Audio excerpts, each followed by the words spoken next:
شیخ میرا سوال یہ تھا کہ ہمارے یہاں پر جی تبلیغی جماعت کے لوگ ہیں اور وہی امامت کرتے ہیں مسجد میں، اور وہ ٹھیک ہے. فضائل اعمال پڑھتے ہیں مسجد میں. تو کبھی کبھی ایسا ہوتا ہے کہ ہم مسجد میں ہوتے ہیں، وہ فضائل اعمال پڑھتے ہیں، تو وہ کچھ ایسے شرکیہ قصے بھی پڑھ دیتے ہیں مسجد کے اندر بیٹھ کر کے. وہ جیسے قبر کے اندر کوئی آدمی ہے اور وہ باہر نکل رہا ہے، اونٹ ذبح کر رہا ہے، کسی کو پیسے بتا رہا ہے. جی تو پھر ان کو ہم اس بات کو سمجھانے کی کوشش کرتے ہیں کہ بھائی یہ جو آپ نے قصہ پڑھا ہے یہ شرکیہ قصہ ہے، اس میں اس طرح کا شرک چھپا ہوا ہے.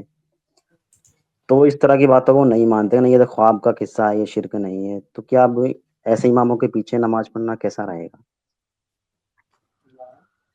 دیکھیے، یہ اس سوال کا جواب میں بارہا اسی اسٹریم میں دے چکا ہوں کہ اگر آپ کے لیے ممکن ہو کہ آپ کسی اور مسجد میں جا کے نماز پڑھ سکتے ہیں تو یہ زیادہ بہتر ہے، کیونکہ جی آپ کا امام متبع سنت ہو، یہ بہت ضروری ہے.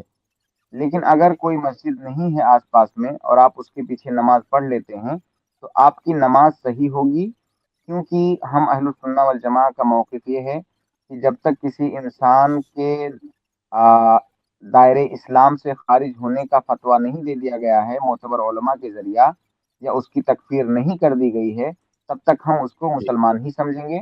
اور جب ہم اس کو مسلمان سمجھ رہے ہیں تو اس کے پیچھے ہماری نماز بھی صحیح ہوگی. اللہ کے نبی صلی اللہ علیہ وسلم کی حدیث ہے، صلو خلف کل بر و فاجر، نیک اور بد دونوں کے پیچھے آپ نماز پڑھو، آپ کی نماز ہو جائے گی.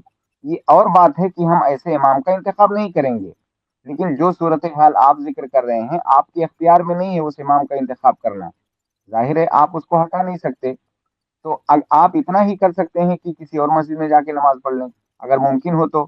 لیکن اگر آس پاس میں مسجد نہیں ہے تو آپ وہاں جماعت سے نماز پڑھیے اور وہاں سے نکل آئیے، آپ کی نماز صحیح ہوگی انشاءاللہ.